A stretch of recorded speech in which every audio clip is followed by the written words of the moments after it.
Imagine there was a place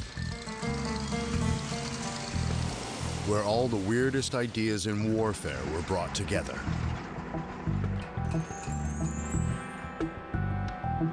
It might look something like this.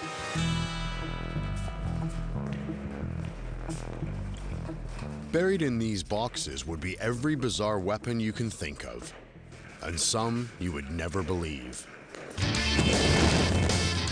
History's most bizarre weapons and plans.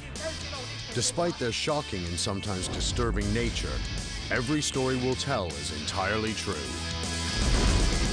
Nuclear landmines insulated by chickens. Bionic kittens as bugging devices. Bombs made of bats, cats,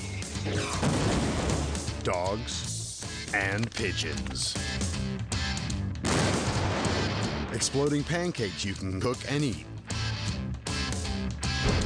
And an aircraft carrier made of ice.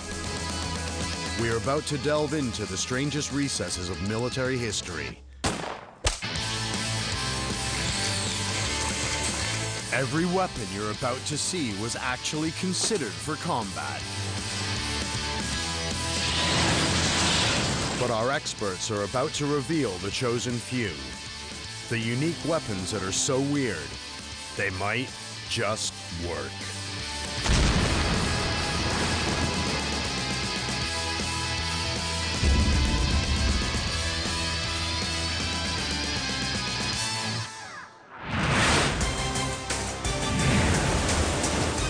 If you're gonna build weird, you might as well think big.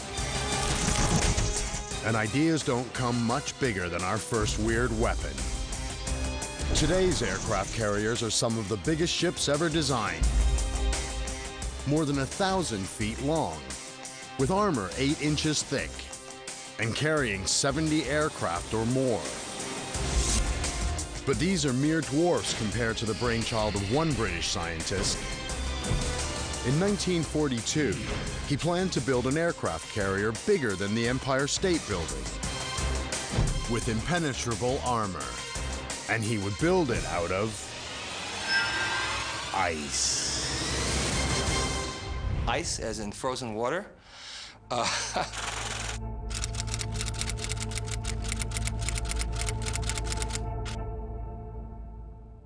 Wait a minute, they tried to use ice to build aircraft carriers. Now, who did this? His name was Geoffrey Pike. British journalist, part-time spy, full-time inventor. And as weird as it sounds, the following story actually happened during World War II. Pike was definitely eccentric. You want to have some crazy people in your military blue sky research department. Pike wanted to use ice for 2 very simple reasons. First, steel was in very, very short supply during World War II. And second, ice floats. Remember the Titanic? It sank. But what about the iceberg? The iceberg didn't sink because it couldn't. Water has a rare quality. When it freezes, it is even lighter than when it's a liquid. This means it is naturally buoyant. There's certainly an almost deranged logic to it.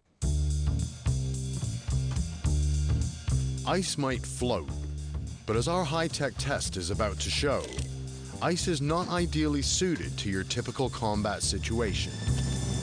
Say it gets hit by a bomb. It shatters. No surprise there. Ice has a crystalline structure, which makes it very brittle. And brittle is bad when you're being shot at with high explosives. But Pike had thought of that. He had a secret ingredient that would solve the problem. A flexible substance which is a natural insulator, which can physically bolster ice's crystalline structure. A truly miraculous material called sawdust.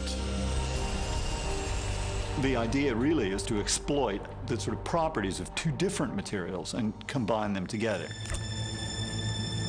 Pound for pound, the new material was as strong as concrete. And as we can see, it's impervious to massive strikes. They called it pykrete.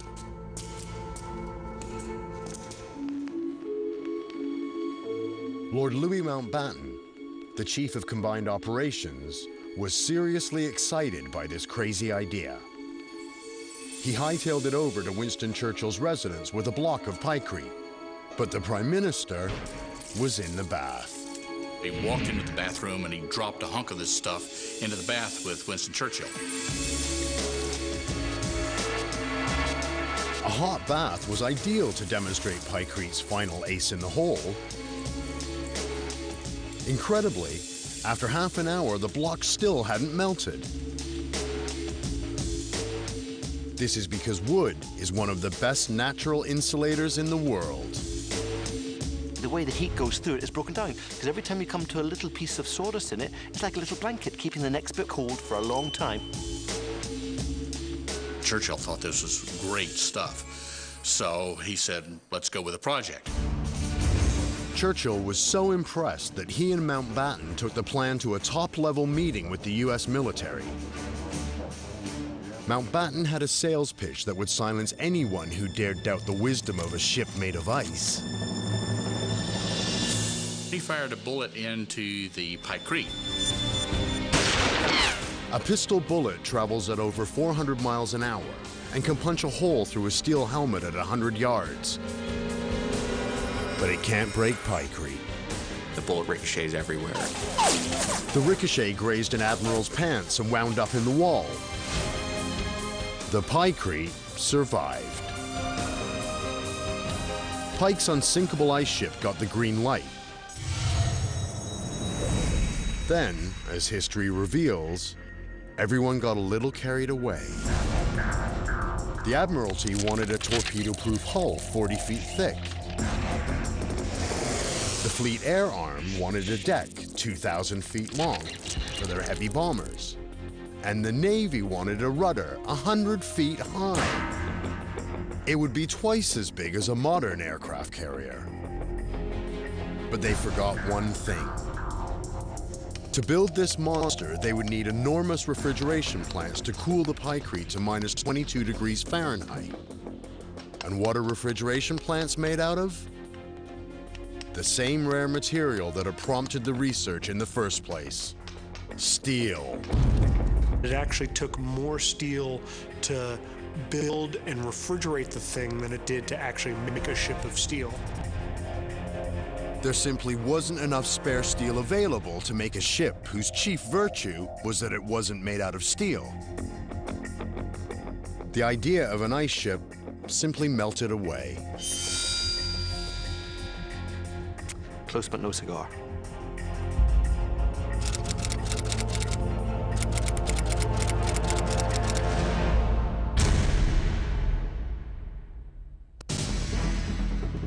Genius, especially in weird warfare, knows no bounds. The kind of mind that comes up with a ship of ice is hardly going to let practicality get in the way. Throughout modern history, some of the craziest ideas have involved animals. And when it comes to using animals in weapons, weird warriors have really pushed the boundaries. Even so, with the onset of the Cold War, things got a little out of hand. It's the 1950s. Everyone in Europe fears a surprise attack from the Russian army. So one idea is to take landmines to a whole new level. It's an idea that will involve nuclear weapons and warm poultry. Enter Operation Blue Peacock.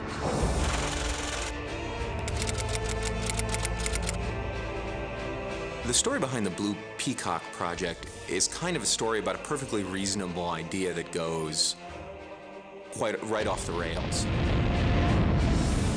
That is, if you consider using nuclear bombs as landmines a reasonable idea. They would bury a series of 10-kiloton nuclear weapons along the border of East and West Germany. These massive nuclear weapons would be triggered by an electronic timer. But there was one small problem. It didn't work when it got cold.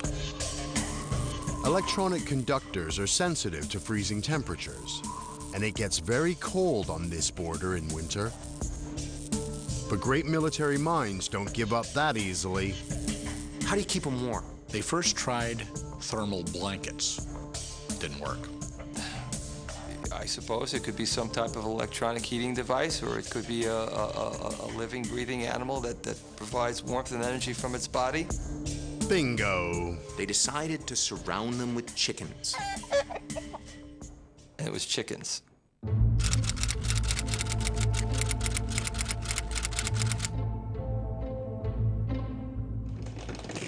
The thinking behind this was simple. Chickens are warm-blooded creatures. Really warm. The average body heat of a chicken is 107 degrees Fahrenheit.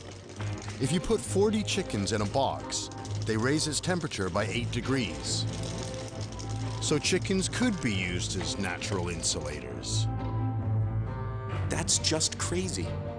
How do you keep the chickens alive? How do you keep the chickens from escaping?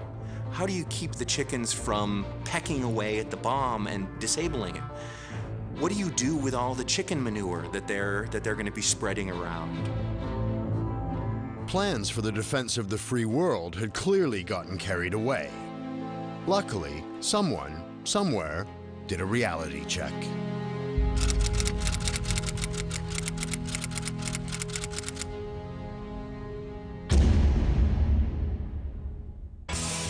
Taking massive tanks out with the help of warm poultry might sound stupid, but as we'll see, there is a long and ridiculous history of using animals in weird warfare.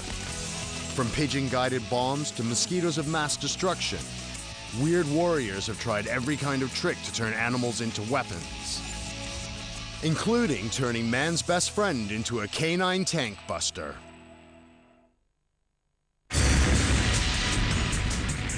It is World War II, and the Nazis are running rampant across the Eastern Front. Tanks are still the problem. This time, it's the Russians who are trying to stop the Nazis in Hitler's panzer divisions. But everything they try gets blown away before it even comes close.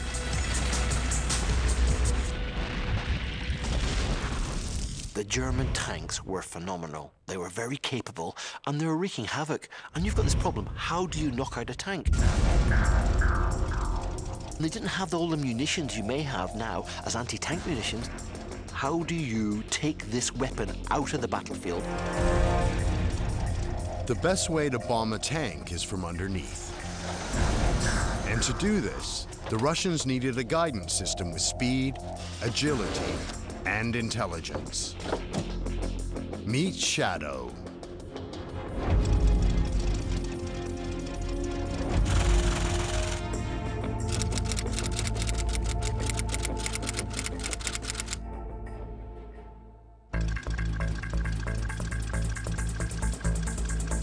Shadow is going to help us demonstrate how the Russians trained their dogs. Their trainers use a technique called positive reinforcement, made famous by the experiments of Ivan Pavlov and his dogs in 1927. After completing a task, Shadow is given a reward, which makes him want to do it again. The Russians trained the dog to complete a series of tasks. Run under an enemy tank, drop a bomb, run back. It's called chaining. He has to look at the tank. He has to follow the command. He has to run. He has to run quickly. He has to dive under the tank. You would train these operations, sequentially or by themselves, and then chain them together where the reinforcer is given at the end. It's the next bit that gets really dangerous. We need to pop this on him. Yeah. In what today would be seen as animal cruelty, the dog carries a 26-pound mine in a jacket strapped on its back. For this to work, the Russians had to train a dog like Shadow to pull the doggy chew and release the bomb. It's called shaping. When he looks at the string, you give him a reinforcement. You keep doing that. And then he eventually will touch his mouth to the string. And then eventually he'll pull it. It was an ambitious plan. Shadow would have to release the bomb at exactly the right place and exactly the right time. How confident would you be that you could train a dog and be sure it was always going to pull it at the right place? I wouldn't. No. This is where the whole thing broke down for the Russians. When they actually applied the plan, the dogs would run under the tank, then run back to their trainers, usually with the ticking bomb still attached to the harness. So it was back to the drawing board with one simple fix.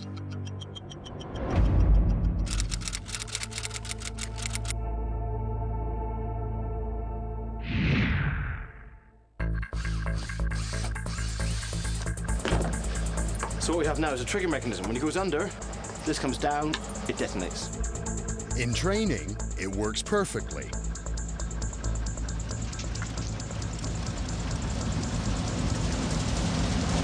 The problem is that the Russians just didn't think or smell like dogs. A good way to put it is the dog sees the world through his nose. The Russians made the mistake of training the dogs on their own tanks. And as it turns out, Russian tanks have their own unique smell. And the Russian tanks used diesel. When it came to deploying the bombs on the German tanks, they were gasoline. Of course, that's confusing. From the dog's point of view, anything that smelled of gasoline clearly wasn't a tank. So the dog got confused. Having failed to find anything that smelled like a tank, the dog came back with his bomb and its automatic trigger. Even so, the dog bomb worked, sort of.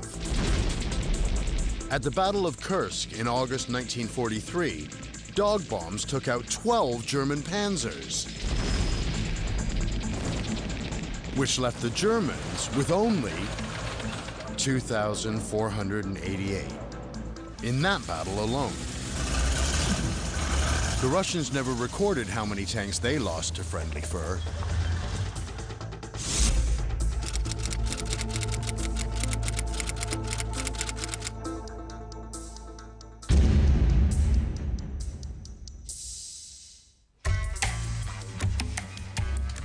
Once bitten, twice shy. During the 1950s, weird warfare experts shrank their ambitions in the quest for the perfect weapons delivery system. It's small, it's deadly, it's an insect.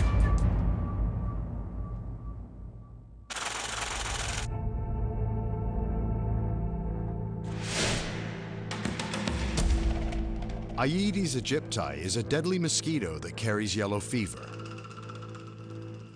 Along with its malaria-carrying cousin, it has killed more people than all man-made weapons in history, which made the Americans wonder, could the Russians turn mosquitoes into a flying army of miniature syringes? Nasty little insects, and certainly, weaponizing them could be something that would be useful to the military. It's kind of biological warfare before biological warfare. A third of all people bitten by the mosquito will die. That, in itself, is pretty compelling evidence.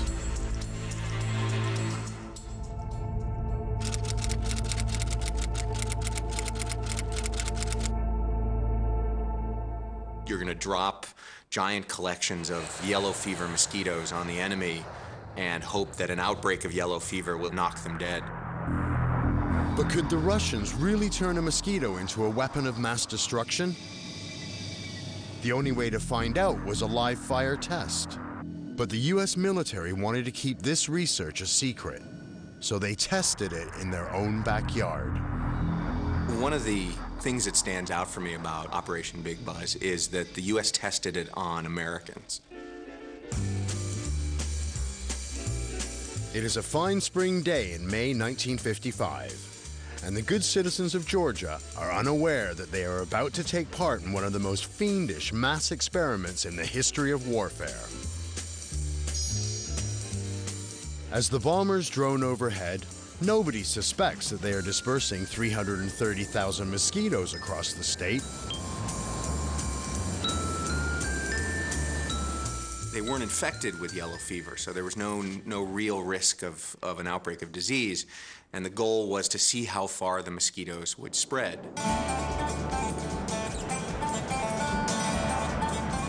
The 330,000 bloodthirsty insects spread across an area of about half a square mile, attacking hundreds of hapless locals. Big Buzz proved that a biological attack using mosquitoes was possible. But to date, it has only ever been used by the U.S. military against its own people. See, I've lived in Georgia. Is that why the hell there's so many mosquitoes there today? You know, I'm kind of pissed about that.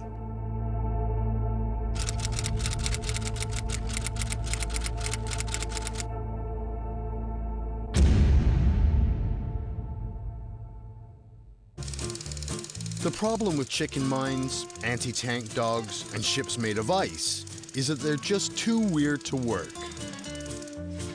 But sometimes, just sometimes, the simplest of ideas can yield success. The following story is 100% true. It involves an unlikely hero emerging from the direst of circumstances.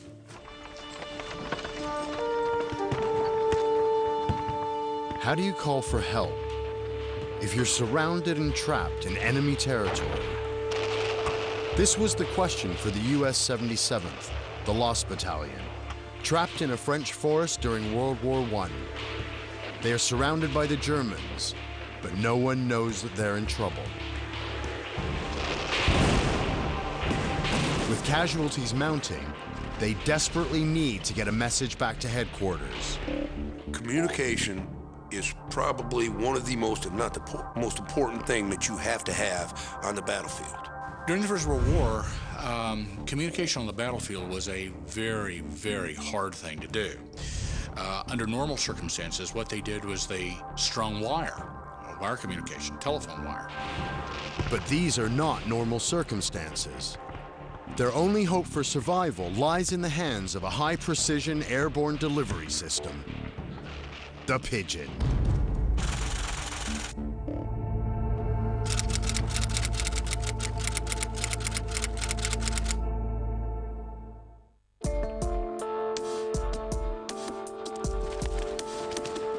Pigeons are born with an innate internal compass that lets them navigate the Earth's magnetic field.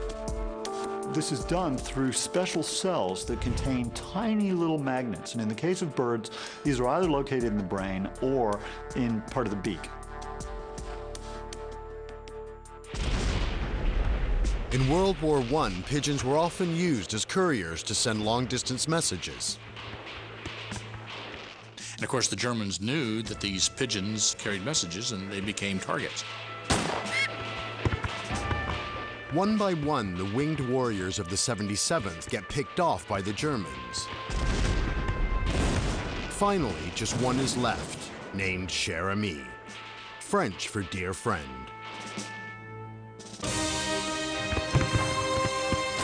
He sets off across the killing ground, gets shot in the breast, blinded in one eye. His leg hangs on by just the tendon. But he does not stop. Finally, Cher Ami staggers into U.S. Army headquarters. His message saves the Lost Battalion from destruction. Cher Ami is fitted with a wooden leg and declared a great American hero. He is sent stateside by U.S. General John J. Pershing, having saved the lives of 194 men.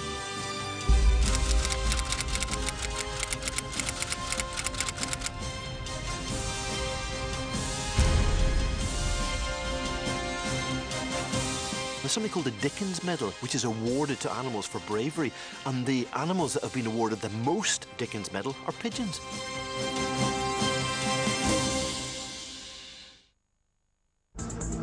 With the advent of modern warfare, the battlefield was dominated by two key weapons: the tank and the airplane. For weird warriors, the next step seemed obvious.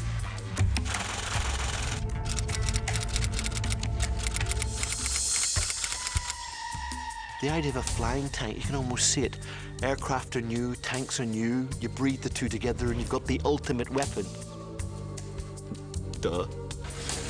Of course, there's one fundamental problem. Tanks are heavy. Really heavy. They're also built like a brick. Planes, on the other hand, are designed to create lift. Tanks are on the ground, aircraft are in the air. That's the way it should be. But trivial details like this don't deter megalomaniac dictators. Enter Joseph Stalin. He knew that Hitler's powerful panzer divisions had overrun Europe and would soon overrun the Soviet Union. Stalin needs a superweapon, and fast. It's time to forget the laws of gravity. It's time to make a flying tank. Russia's aviation engineers go to work. The solution they come up with is ingenious. Take a tank, fit it with wings made of wood and fabric, and attach a long twin tail. Tow it into the air and let it glide its way to victory. It was called the A-40 Krylia Tanka, which is Russian for tank wing. In 1942, a prototype was built. Incredibly, as this photograph shows, it actually made it into the air. Genius! Well, not so much. Obviously, there was no getting away from the basic problem.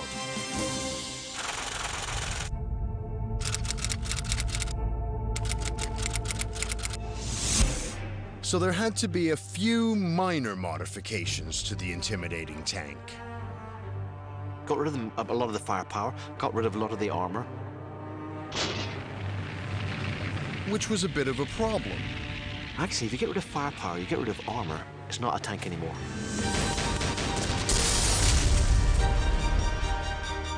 If somebody tried to put me in a tank that had no armor on it and said that we were going to glide it onto the battlefield, I'd be like, are you out of your mind? Just weeks after its maiden flight, someone in the Russian military spotted its fatal flaws. The A-40 Krylia Tanka was cancelled. So much for the flying tank. I suppose life's very simple. You can have the flying, you can have the tank, you can't have both.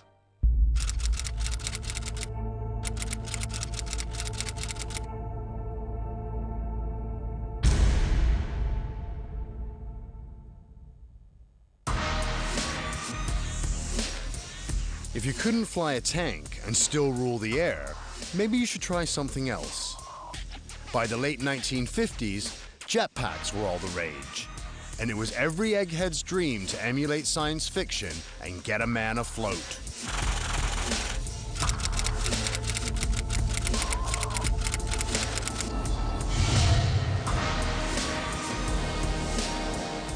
In 1956, the U.S. Navy achieved this with the Hiller VZ-1 Pawnee Aerocycle.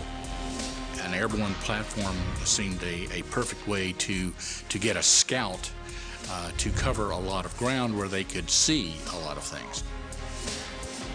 The VZ-1 was essentially a mini helicopter with a man standing on the blades. The two massive blades span in opposite directions beneath the pilot's feet, creating lift.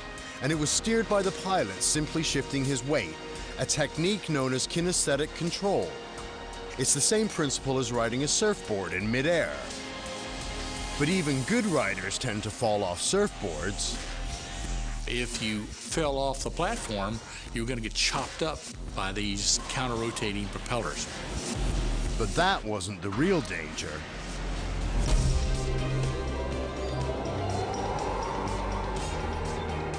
The Army engineers were so excited about getting airborne, they forgot one of the fundamental rules of ground-based warfare. When I was an infantry instructor, I said it 1,000 times too. You never want to walk like on top of a ridge. Now you're skylined and everybody and their brother's shooting at you. They're popping up here. Shoot me. No, shoot me. Faced with the prospect of becoming an airborne version of whack-a-mole, the Navy quietly abandoned the hover platform.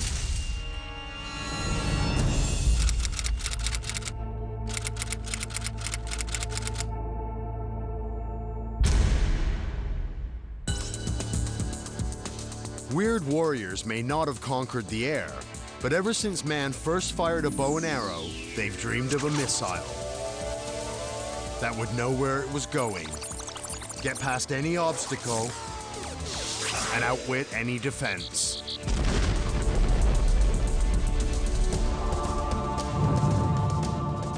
But before the ICBM, before lasers and satellites and computers, man's ingenuity would use other things, like pigeons and cats, and even creating a solution out of thin air.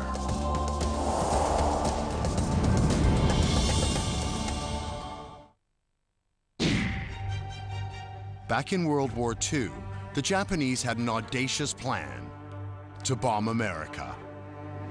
Not Pearl Harbor, mainland America. But their bombers weren't capable of flying across the Pacific. So they came up with a crazy plan. Balloons.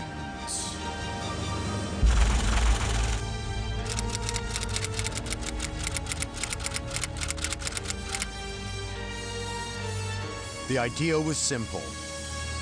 Put a balloon in the air, stick a bomb on it, float it across the Pacific, and hope it hits America. But how do you float it in the right direction? There's no GPS because there's no satellites in space. There's no laser-guided weapons because the laser hasn't been invented yet. So what do? That didn't bother the Japanese because they had an ace up their sleeve. They would use the power of nature, the jet stream.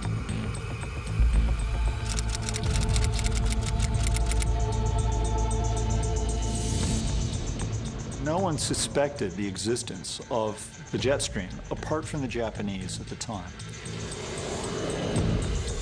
The jet stream is a current of air 30,000 feet up, circling the globe at up to 250 miles an hour.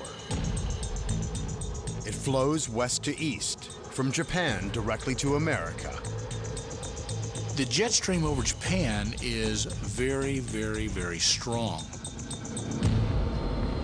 Which is why flights from Tokyo to LA with the jet stream take under 10 hours, while the trip back against the jet stream takes over 11 hours.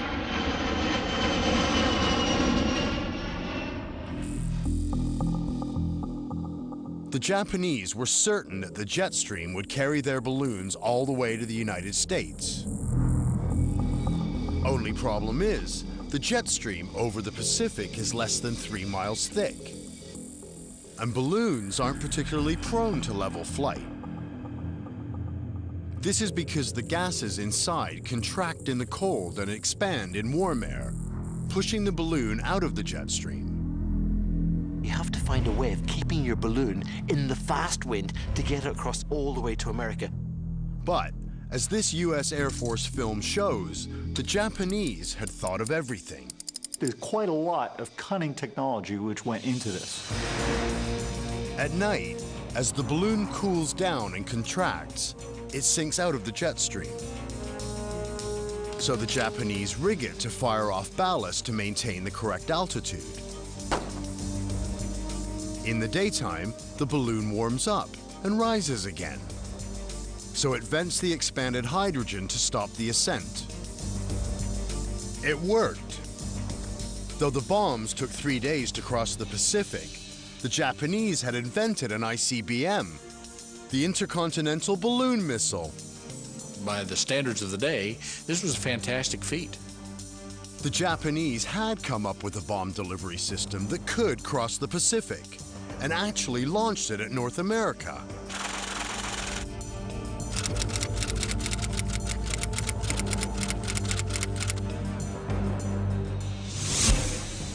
That sounds really impressive until you realize one simple thing. Between November 1944 and April 1945, Japan targeted over 9,000 balloon bombs at the USA, but only 300 are known to have fallen on American soil. You've got to be completely honest. This is not a guided weapon. You're hoping that nature takes it the right direction. As a terror weapon, it worked. The balloons did hit America. As this rare footage shows, they fell from Alaska to Texas, to California and Detroit. But not a single balloon hit a major strategic target. One cannot think of a more random weapon.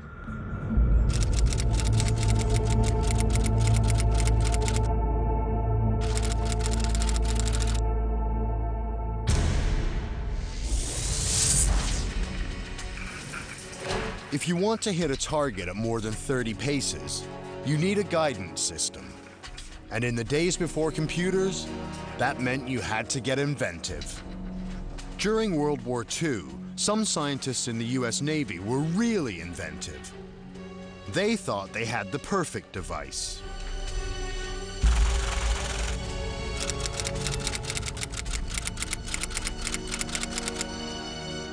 The cat-guided bomb was an idea that, again, this is one of these things that sound ludicrous. But the thinking behind it was simple. Cats hate water. So the Navy said, well, gee whiz, we can put this to use. This is what the renegade researchers came up with. The cat is strapped in a harness inside the bomb, which is then dropped from high altitude over the enemy ship.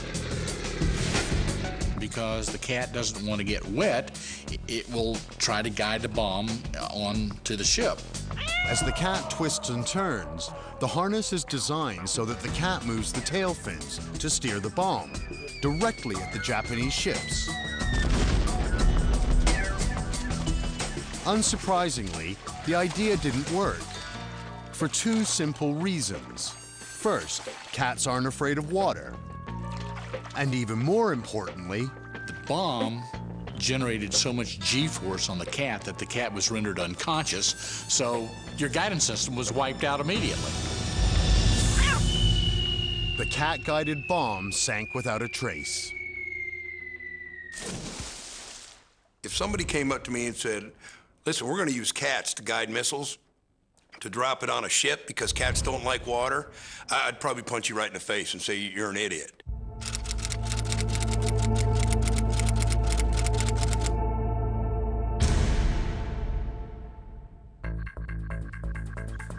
It was becoming clear that cats were not ideal as bomb guidance systems. By 1943, the US Navy was desperate for some device that could bomb mainland Japan. Their solution was the brainchild of Dr. Lytle S. Adams. Part-time fiendish inventor, full-time dentist. He plans to bomb Japan using bats.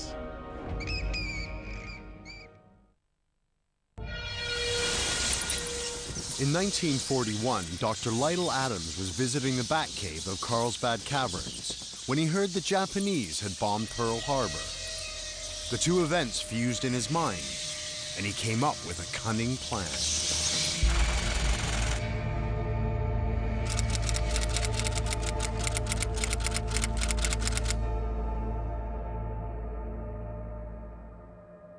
A bat bomb? Are you out of your mind? But Adams isn't totally nuts. He's done the math. There are two ways to get 15 kilotons on a target. One, you can drop one atomic bomb, 15 kilotons, no problem.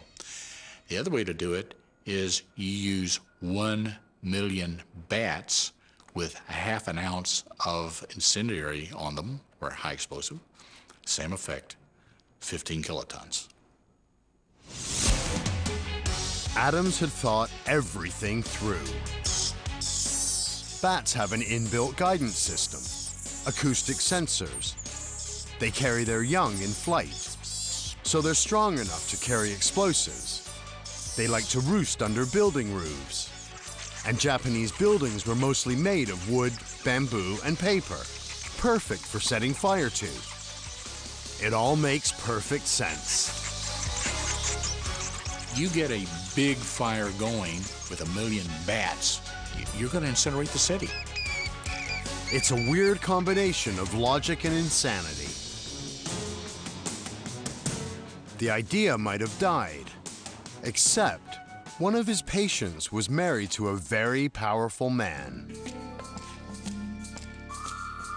Franklin D. Roosevelt said that this man is not a nut.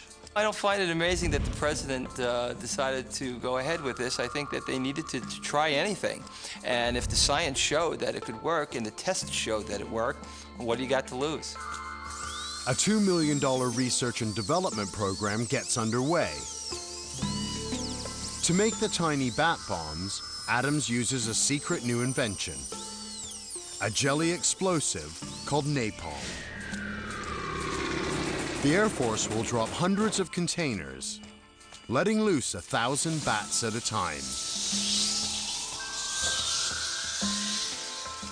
Each bat would carry a half-ounce napalm charge clipped to its chest, rigged with a timer. Once the napalm detonated, it would burn very fiercely and turn to liquid. The flames would pour into every crack and crevice. He was going to turn Tokyo into a firestorm. The bat bomb worked. It absolutely worked. There was no question about that it worked. In August 1943, the bat bombs unleashed the firestorm of Adams' dreams. Unfortunately, this isn't Tokyo. It's a U.S. military base in Carlsbad, New Mexico, where the bats are being trained. The bats were accidentally released, and they immediately went to the base where they were working from and decided to, roost and destroy the entire base. Thanks to the bats, the American air base burned to the ground.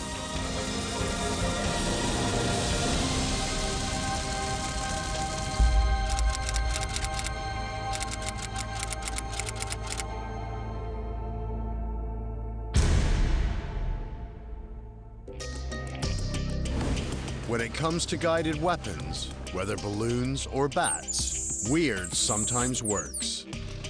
And as we'll see, an animal guidance system could work really well if the animal could be trained to go in the right direction and it didn't black out in midair.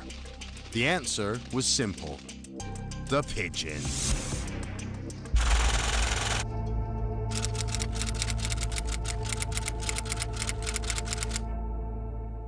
If somebody says to you, pigeon-guided missile, the first thing you say is, what? It doesn't make any sense. Pigeons come home. Wrong place for a missile. But genius sees things differently. At the height of World War II, the Allies needed a guidance system that could target enemy warships. They found the answer in Harvard, and it was truly weird. Meet B.F. Skinner, Harvard professor and world authority on human and animal behavior. B.F. Skinner was one of the great minds in psychology. He actually pioneered positive and negative reinforcement, the basis of all animal training.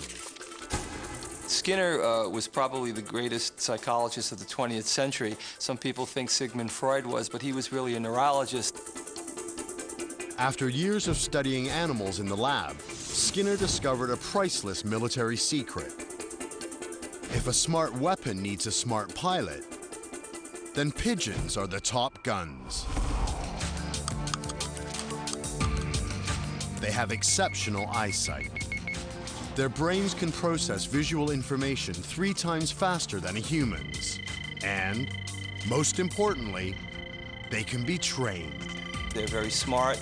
If someone tries to insult you and say you're a bird brain, my response would probably be, thank you. Skinner trains his pigeons using positive reinforcement. If it makes the right response, like pecking when it's told to, the pigeon gets a reward. Using this method, he trains them to complete incredibly complex tasks. He even teaches them to play ping pong.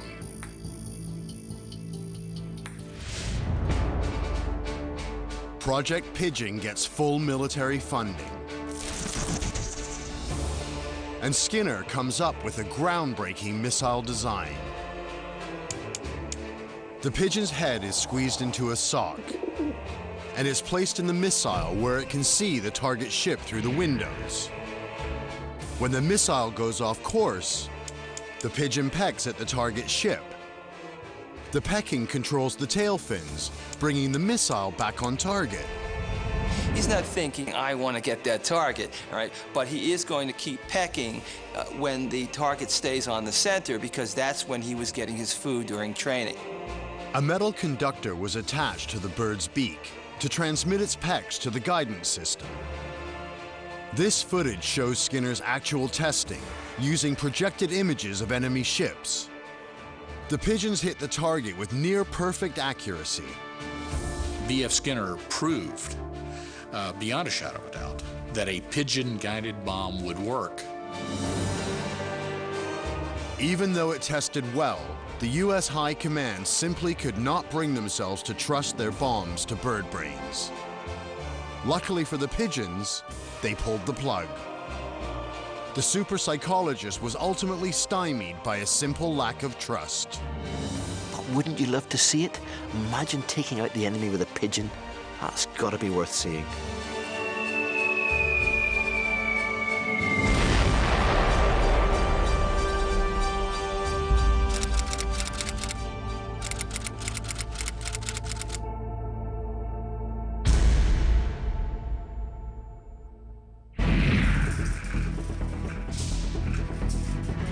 Weird warriors will tell you that honesty is everything, but they're lying.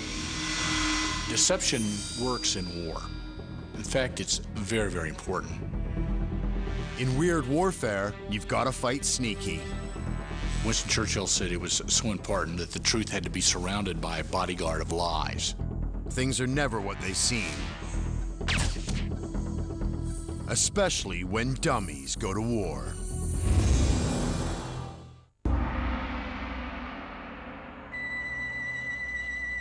Dummies have a long and dishonorable history in weird warfare, going back almost 1,300 years.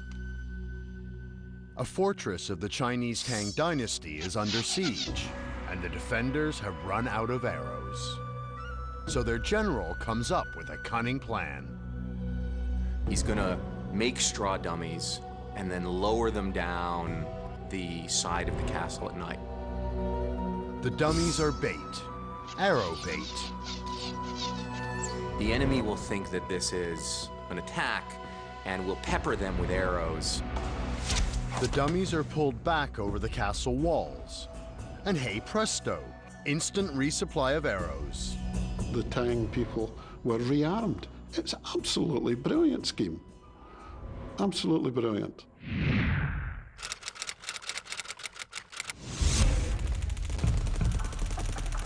Using dummies to rearm your troops was unquestionably clever. But during World War I, they went one step further. They directly saved thousands of lives.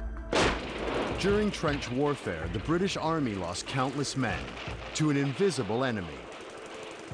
Highly trained German snipers. A sniper can be a very long way away, and all of a sudden, somebody's dead.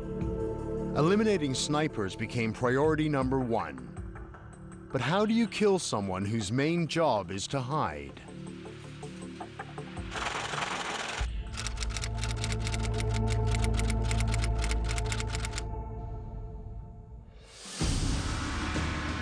Our weird warfare specialists are about to demonstrate.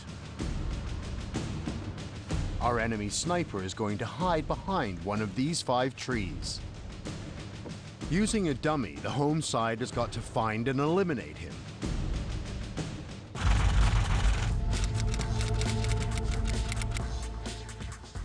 The dummies that were used during the First World War for anti-sniping purposes in particular weren't very realistic, but they could be shot at. And that was the point, to get the enemy to shoot them. Details are added to make the dummy look more lifelike. To make the thing more realistic, you give the dummy all sorts of characteristics which make it more human. The dummy's features don't matter. All you need is something that feels real. You do a thing in psychology called closure. You complete the picture. The sniper sees a helmet, a cigarette, and a human-like movement. So his brain tells him that this is a human target.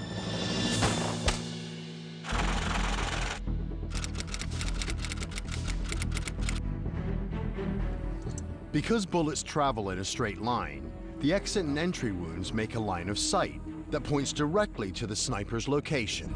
Yep, hold on. It's a 2. 2? He's at 2. Excellent.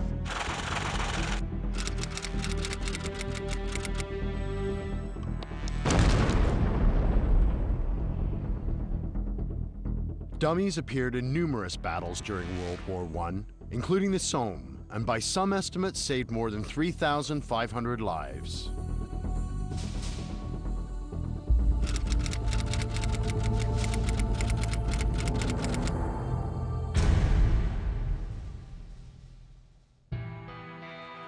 So the psychological principle of closure was being used to fool snipers as early as World War I.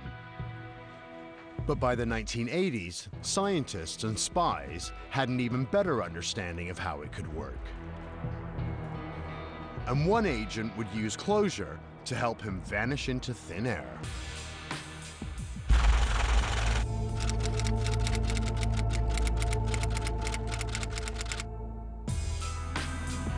New Mexico, 1985. Ex-CIA agent Edward Lee Howard is suspected of passing vital secrets to the Soviet Union. The U.S. were highly suspicious of him, and they actually had him under observation. Howard is in big trouble. The net is closing in, and he's running out of options. Howard decides he's got to escape, and he recruits his wife to help him get away. No CIA agent has successfully defected to the Soviet Union, but that doesn't deter the Howards. The Howards were very smart. They were experienced spy people. They knew how surveillance worked, and they knew that to deceive someone, they had to set up a picture like a play. They had to set up an act. Using the art of dummy warfare, Edward Lee Howard plans to give his watchers the slip. This modern experiment will demonstrate how. Jake Fairney is a neuroscientist. He looks as if he's lost, but it's all an act. His colleagues are waiting in the wings. Even designing the experiment and taking part in it, you just don't think it's actually going to work. What Jake really wants to know is how much attention people pay to what's going on around them. As his subject looks at the map, Jake's colleague switches with him. I've got to switch, sorry. But the subject doesn't notice. Ball came through, we switched. Oh, what? That's really embarrassing. People think that their eyes are like video cameras and take in every fine detail, but actually it's shocking how little people actually take in. This is the phenomenon of change blindness in action. When we are focused on one area, like a map, we miss other visual cues. The key is to create a blind spot, so the switch happens out of sight. People assume they're still talking to the same person. Hardly anyone questions the details. Under certain situations, 90% of people don't notice a change at all. You don't even need a living, breathing person. Our old friend, the dummy, can stand in. Sorry, I just need to get this. Yeah. Is it? Do you know where we are on here?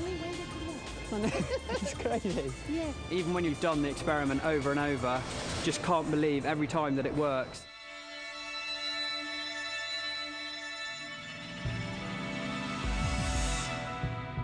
Back in New Mexico, change blindness will allow Edward Lee Howard to disappear.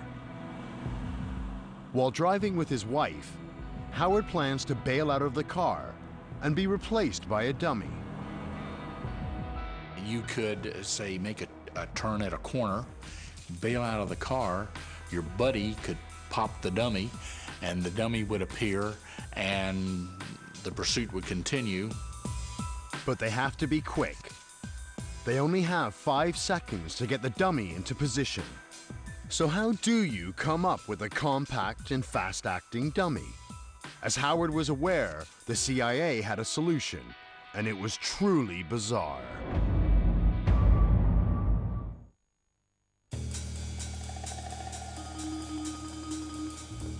In the early 1980s, the CIA investigated how to use dummies with change blindness. What they needed was something that would look like a human and could be erected in seconds. I would think it'd be something that could deploy just like an airbag real quick. I start thinking of those dolls that are sometimes used for other purposes. But getting sex dolls delivered to Langley might raise some eyebrows. Somebody's got to go down to a shop. Said, excuse me, I'd like half a dozen blow-up dolls, please. But don't worry, we're with the CIA. It's all perfectly legitimate. Yeah, whatever.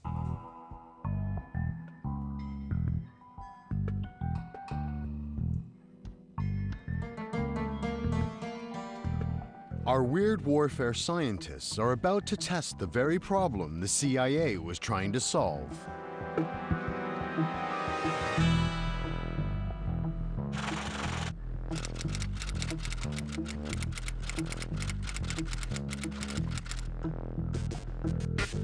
Your problem's going to be how are you going to make it fast enough that it will inflate quickly, but at the same time be able to stop at the crucial moment before this thing explodes. The first option, pumping up the doll with compressed air. Okay, ready to go? Okay. But will they get it up fast enough? Now, here we go.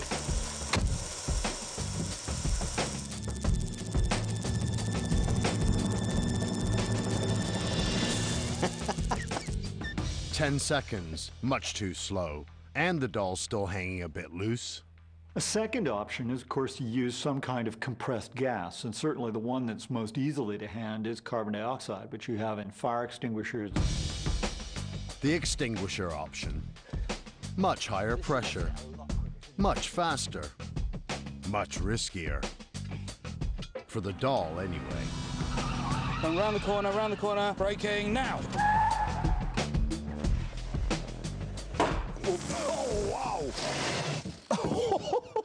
Oh, dear. You get extremely rapid cooling. In other words, you immediately get frosting up around the place where you fire the extinguisher.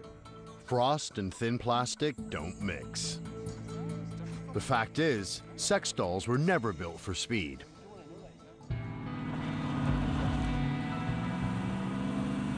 Howard and his wife Mary are aware of these CIA tests. History reveals they had a much simpler technique. Mary is driving. She approaches a corner and makes a quick turn. Howard rolls out of the passenger car door and hides. Mary pulls out the simplest dummy. Just a toilet plunger, a coat hanger, and a jacket, with a styrofoam head and a wig, and attaches it to the roof of the car. As the FBI surveillance team come around the corner seconds later, they don't notice a thing. The observers didn't figure out what was going on until Howard had literally stepped off a plane in Moscow and announced, essentially, that he had defected. And Howard achieved this with just a dummy and a coat hanger. Round the corner, brake! Out! Out. Job done. That's it, and we're on our way again. As quick as that? Yeah.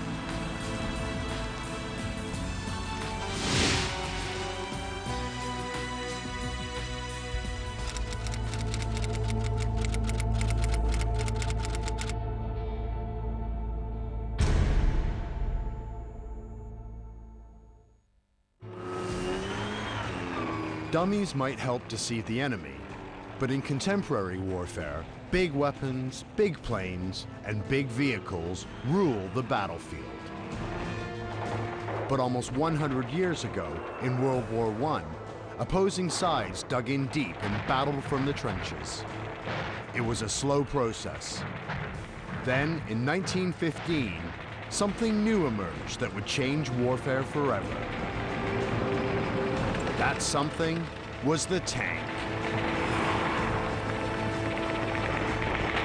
Tanks in general are awesome because here you have this moving fortress of steel coming across the battlefield carrying all this firepower. Most tanks of the time weighed less than 30 tons to stay agile.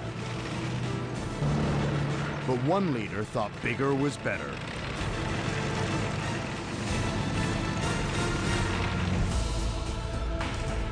Tsar Nicholas II of Russia saw these awesome tanks and wanted one.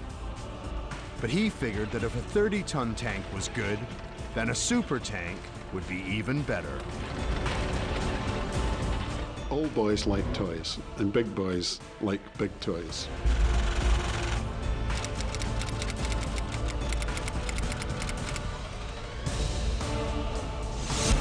The Russian tank would be the biggest and baddest tank ever constructed. Appropriately enough, its name was the Tsar tank, and its design would be revolutionary.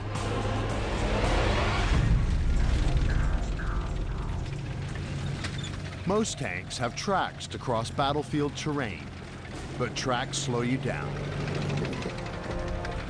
The top speed of the British Mark I tank at the time was just 4 miles an hour. A man could walk faster. The Russians not only wanted it to be big, it also had to be fast. Really fast. So they had a brilliant idea.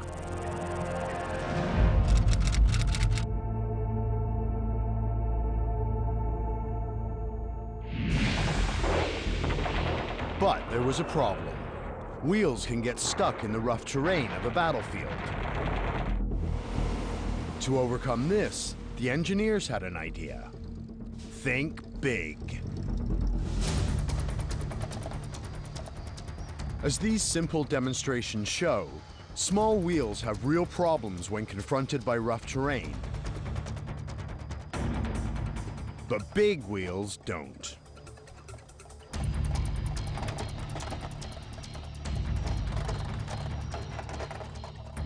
The Tsar tank is just a crazy sort of, almost a mutant tricycle in a lot of ways. And the Russians didn't hold back. They made the front wheels 30 feet in diameter, 5 times taller than a man. There was not one, but 3 gun turrets, mounted on the top and the sides. 2 massive engines provided 500 horsepower. It would crush everything in its path.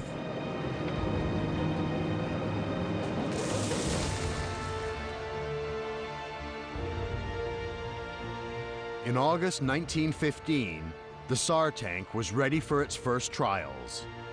In a secret forest location outside Moscow, a demonstration began in front of an audience of top Russian generals. The monster tank was unstoppable. In the testing process, they drove this into a forest and it crushed the forest. But then something happened. The tank hit a patch of soft, muddy ground and immediately bogged down.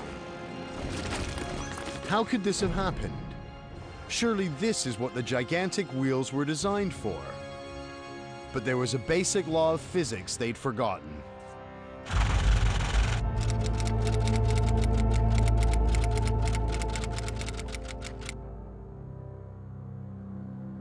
The tank was so huge that it weighed 40 tons, more than a fully loaded semi-trailer. It was too much for the mutant tricycle. Once it got stuck, it never moved again. It remained in place for years until someone came along and literally cut it up for scrap.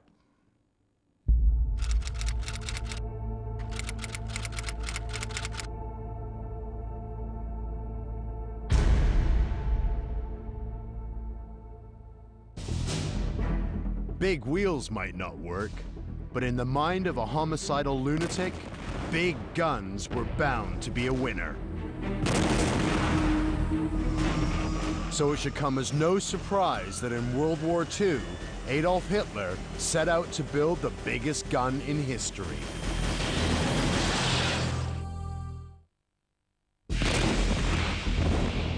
World War II saw warfare get even bigger and weirder, thanks to the Nazis.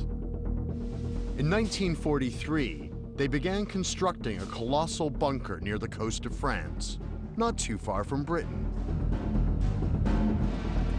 The mammoth structure was 73 feet high and 38 feet deep, with walls up to 16 feet thick, made entirely out of concrete. If it worked, it would launch 36 V-2 rockets every single day. It came to be known as Le Blockhaus.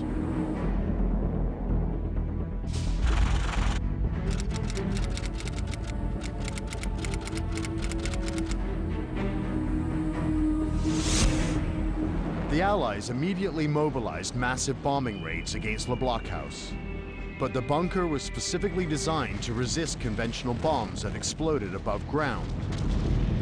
Explosions which happen above ground produce an air blast. To demonstrate the air blast, our explosives expert is setting a charge which replicates what happens when you drop a bomb on top of a bunker. It's called a shock wave and results in an extremely rapid rise in temperature and pressure.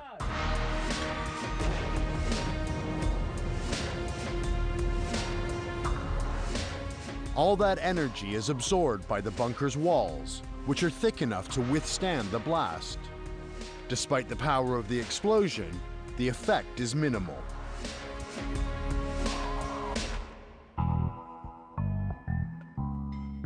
The question for the Allies was how to destroy a massive bunker, specially designed to repel attacks from above.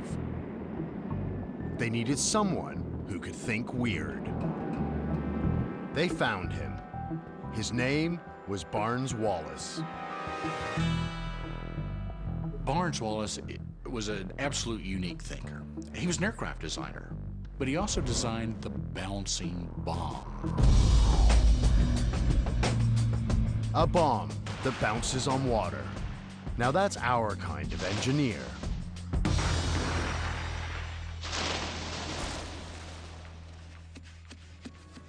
Barnes Wallis realized that he could achieve the same effect if he somehow managed to bury his bomb under Le Blockhaus. Rather than let the bomb explode above ground, what you do is you let it go underground.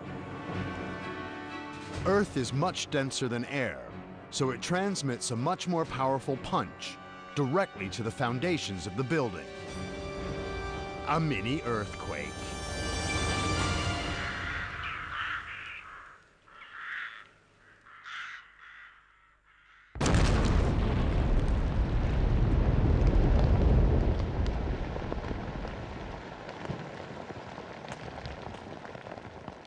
By providing that shake, you may be able to bring the whole building down on itself in one go.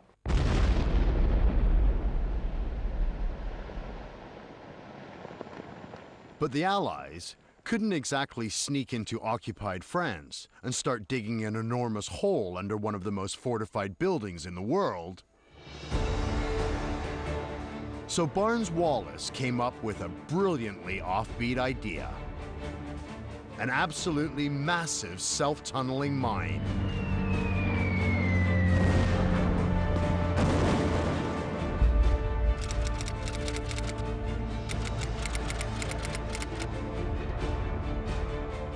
Tallboy was the world's weirdest bomb. Its tip was made of heavily armored steel.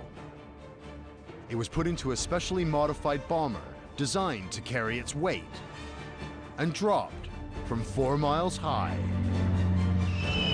That gave the bomb time to accelerate to more than 2,500 miles per hour, more than 3 times the speed of sound. Its hardened nose would tunnel deep into the ground. Then it would explode, creating a miniature earthquake that would bring Le Bloc House crashing down. Barnes-Wallis had created a bomb that you could drop from below.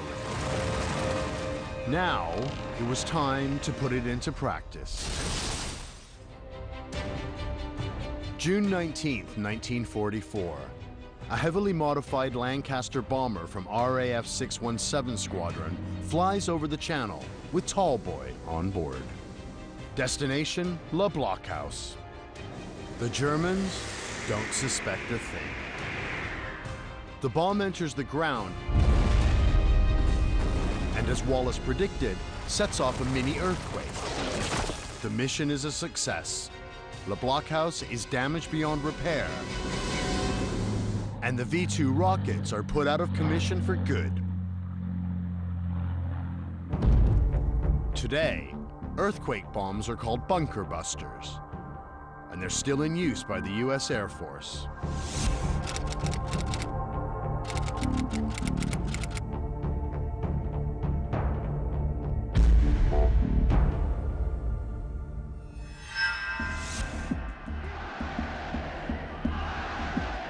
The V-2 rocket launcher wasn't the only plan the Nazis had for attacking the UK. It is 1943. The industrial heartland of Nazi Germany is being pounded by Allied bombers. Hitler's Air Force, the Luftwaffe, have not been able to effectively counter the attacks. It's not looking good for Germany. Hitler now wants a wonder weapon that can reach across the Channel. A super cannon that can fire shells at London from occupied France. 100 miles away. Hitler was a megalomaniac. He was really quite a bit mad. In Hitler's case, that was married with a really almost pathological belief that he knew better than his own generals, that he knew better than his own scientists. To keep him happy, Nazi engineers came up with something really monstrous.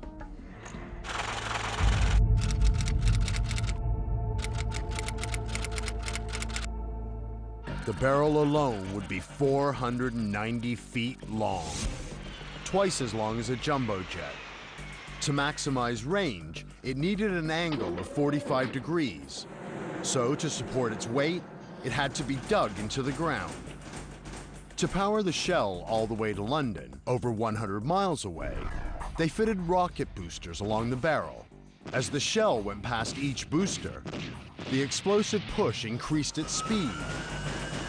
The shells would leave the barrel at more than 3,300 miles per hour, twice as fast as a jet fighter. They would hit London within 2 minutes.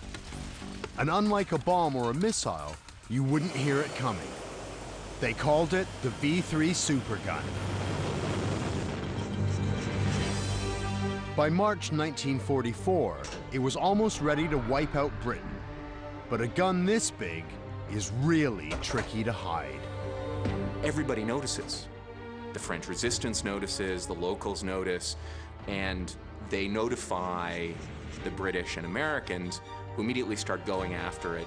They waited till it was almost built, and then they used a 12,000-pound bomb to take it out. Those bombs were more of Barnes-Wallis's tall boys. Hitler's supergun was a super-sitting duck.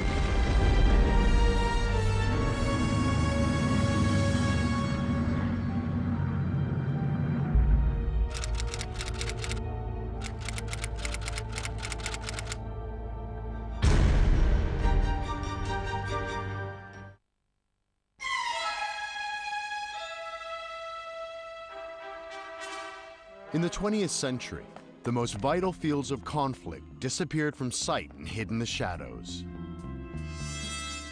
This is the story of war fought with hidden microphones, noxious chemicals, exploding food, and dastardly gadgets.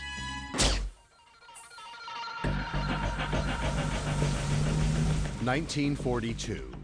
Mainland Europe is in the grips of a man who looks suspiciously like Charlie Chaplin's evil twin. Allied forces are scrambling to come up with a plan to defeat him. Across the Atlantic in Washington, the U.S. Office of Strategic Services, known as the OSS, have been studying Hitler, looking for a way to take him down.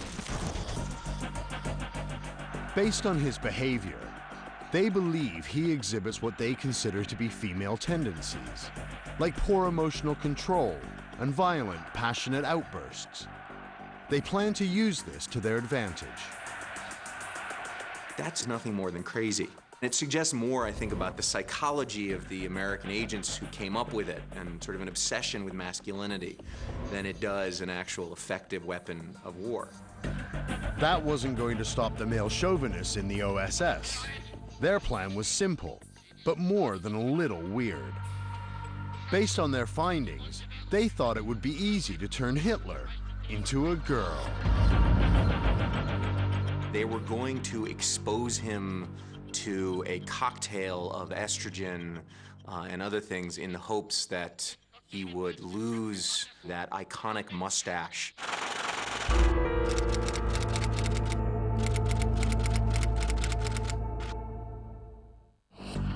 Back then, in the mind of the OSS, female hormones equaled a squeaky voice and no facial hair.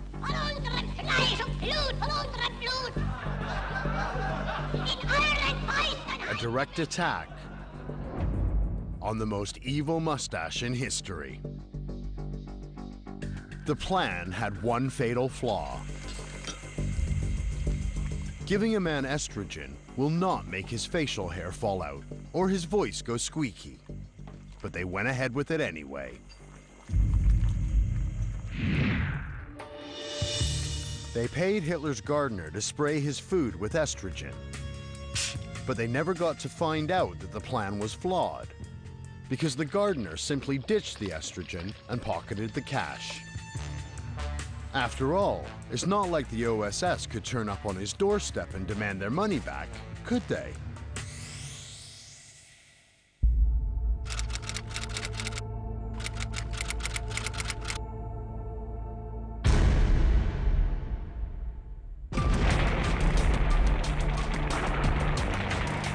The Office of Strategic Services may have cut its teeth fighting Nazis, but it was in the Far East that it came up with its most explosive idea.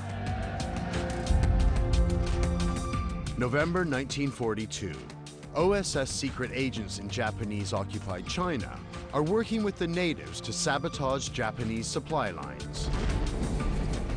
But that means high explosives, and they are hard to hide. You're a spy or you're undercover, you're a saboteur. You have to have explosives. You can't just go with a big rucksack with sort of bomb written on it.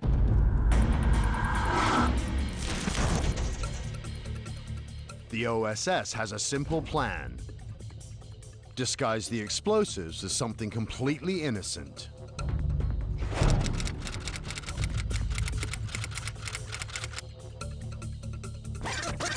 They mix 80% high explosive with 20% Pillsbury Best flour. It looks exactly like flour. That's very, very clever.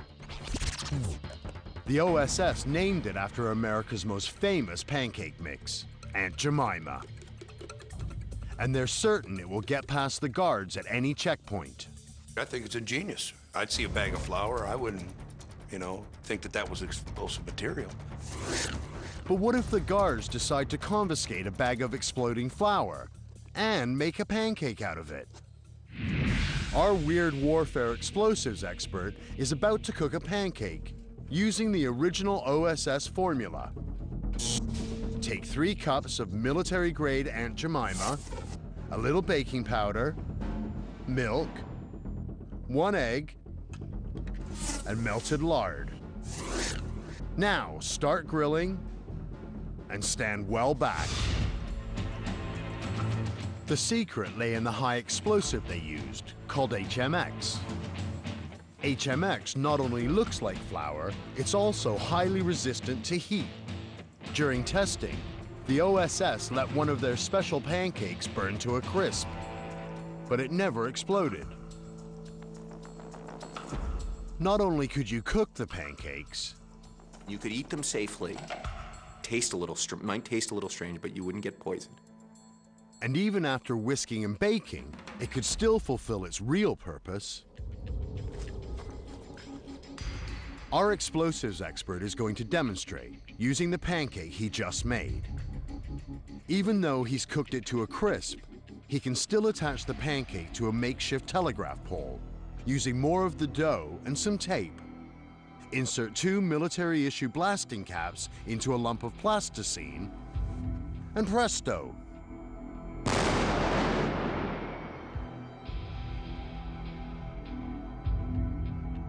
Genius.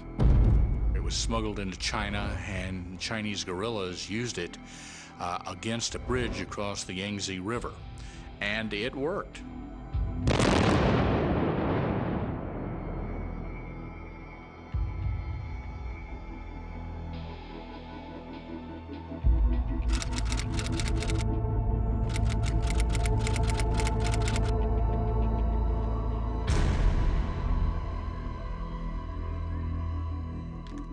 Aunt Jemima was beautifully simple, but the same can't be said for the next harebrained idea thought up by the successors to the OSS, the CIA. It is the 1950s. The Cold War between the US and Russia is at its height. CIA observers noticed that diplomats from the Soviet embassy would go outside for private conversations. If they could eavesdrop on these meetings, they might gather important information. A bunch of geniuses at the CIA figured maybe we can wire up a cat to do our surveillance for us.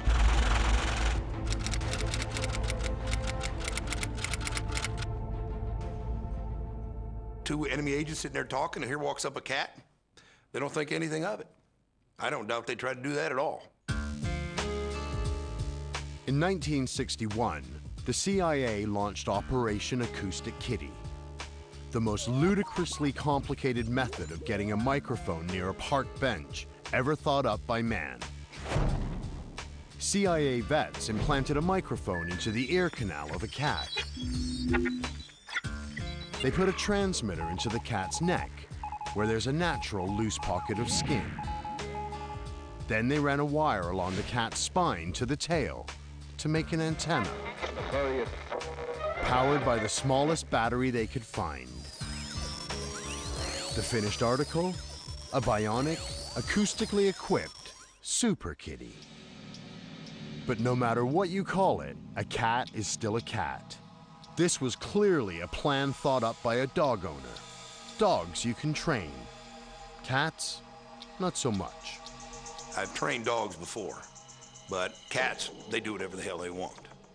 You know, so I've never trained a cat. I imagine that'd be pretty difficult.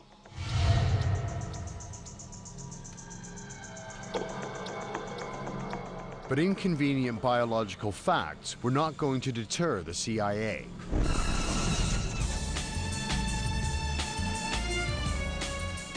Acoustic Kitty was sent on its first field mission near the Soviet embassy in Washington, D.C. Nearby was a high-tech surveillance van filled with state-of-the-art audio receivers.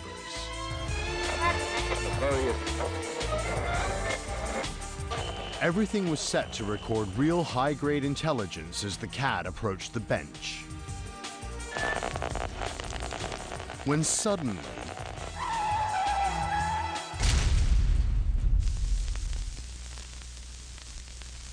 Operation Acoustic Kitty died under the wheels of a Washington cab.